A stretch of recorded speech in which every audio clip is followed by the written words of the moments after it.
जब आप वैराग्य की सीढ़ी चढ़ते हो तब आपको अपने और पराये में भेद खत्म हो जाता है। तब आपको लगता है कौन अपना और कौन पराया। कोई अपना नहीं, सबके अंदर वही आत्मा, वही परमात्मा वास कर रहा है। सबके अंदर वो ही तो है। तब ना आपको कोई अपना दिखेगा, ना आपको पराया दिखेगा। कोई भेद नहीं रहेगा, सब एक से लगने लगेंगे। लगेगा अरे किसके पीछे हम दौड़ रहे हैं।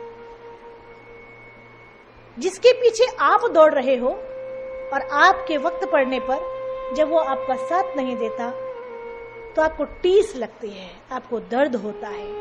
फिर आपके अंदर वैराग्य जागता है कि अरे इसके लिए तो मैंने अपना पूरा जन्म गवा दिया, 20 साल गवा दिया है, लेकिन आज मुझे जरूरत है तो ये तो बेगानों की कतार में जाके खड़ा हो गया।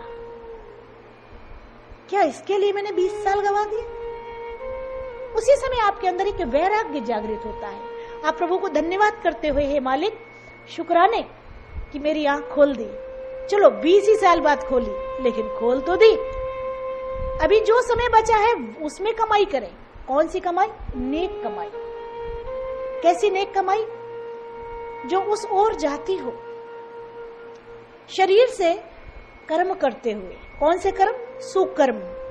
सुकर्मों को अंजाम दे शरीर के द्वारा और मन के द्वारा परमात्मा का ध्यान करें। अजपा जाप की यही व्याख्या है। अजपा जाप किसको कहते हैं? अजपा जाप इसको कहते हैं कि जिसको आप जप नहीं रहे, आपके श्वासों से बराबर वो निरंतर जाप हो रहा है। अचानक जब आपका ध्यान जाता है, आप हैरान हो जाते हो, अरे ये जाप तो चल रहा है, लेकिन कैसे? अजपा जाप क्या यूं ही हो जाता है? नहीं। जब आप किसी एक जाप पर समय देते हो, कम से कम 1.25 घंटे का, जो बच्चे 1.25 घंटे का समय कम से कम नहीं निकाल सकते, उनको कम से कम 1 घंटे का 1 मिनट निकालना चाहिए। 24 घंटे आपके पास हैं तो आपको 24 मिनट निकालने चाहिए। 24 मिनट का मतलब होता है 1 घड़ी। वेदों में 24 मिनट को 1 घड़ी कहा गया है कि कम से कम परमात्मा का ध्यान आप 1 घड़ी तो करें। उस 1 घड़ी में आपको क्या लगता है कि आप 1 घड़ी ध्यान करते हो? बहुत से बच्चे कहते हैं हाँ माँ हम तो 1.25 घंटा जाप करते हैं। कोई कहता है माँ हम तो 2.5 घंटे तक जाप करते हैं। आप अपने आप को टटोलो कि आप वास्तव में क्या करते हो।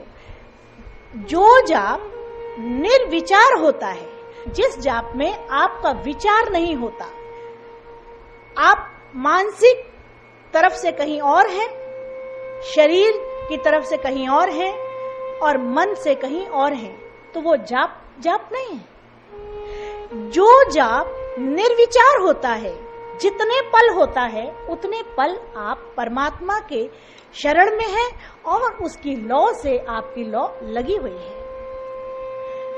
अब आपको सोचना है कि आप 1 घड़ी सिमरन कर पा रहे हो। 1 घड़ी मतलब 24 मिनट। आप 1 घड़ी का सिमरन करते हो कि 1.25 घंटे का सिमरन करते हो कि 2.5 घंटे का सिमरन करते हो।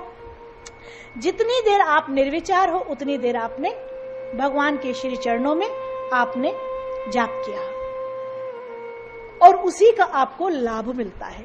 आप जाप करने बैठते हो और ये मन चलने लगता है, ये मन चलायमान हो जाता है। क्यों? क्योंकि मन के आप दास हो। जिस समय मन आपका दास हो जाएगा और आप सिमरन करोगे तो ये मन आपको कभी नहीं परेशान करेगा।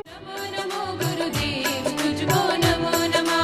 नमो नमो गुरुदेव तुझको नमो नमः। नमो